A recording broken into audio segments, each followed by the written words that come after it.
এই ভিডিওগুলো অনেকদিন ধরে আমার গ্যালারিতে পড়েছিল, তো ভাবলাম আজকে একটা এডিট করা যাক। সেই দিন ছিল পহেলা বৈশাখ আর প্রত্যেকটা স্বর্ণকারের দোকানে সাজানো হয়েছিল। পহেলা বৈশাখে কোথাও যাওয়া হয়নি, তাই এলাকাতেই হাঁটতেছিলাম। পহেলা বৈশাখের আনন্দ আমার মনে না থাকলেও সবার মনে ঠিকই আছে। এটা হচ্ছে যে একটা মেডিকেল, এখানে এসে সবাই একেবারে ভিডিও ছবি সব শুরু করে দিছে। আমরা বের হয়েছি মূলত মানুষের রং তামাশা দেখার জন্য। আমার বন্ধু তো বলতেছে, বাবা এই গরমের ভিতর মানুষের এত রং আসে কোথা থেকে। আরো সেই দিন কুত্তা মারা রোদ উঠছিল, আর এখানে বসে বসে আমার বন্ধু আমাকে জীবন কাহিনী শোনাচ্ছিল, বেচারার কত শখ প্রেম করে বিয়ে করবে। আর এখন ব্যস্ত শহরে এরকম খেলাধুলার সময় মানুষ দেখাও যায় না।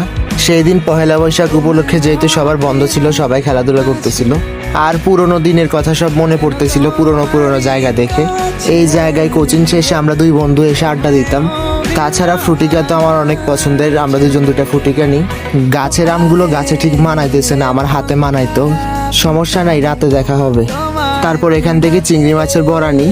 আমরা প্রতিদিনই ওর থেকে চিংড়ি মাছের বড়া কিনি।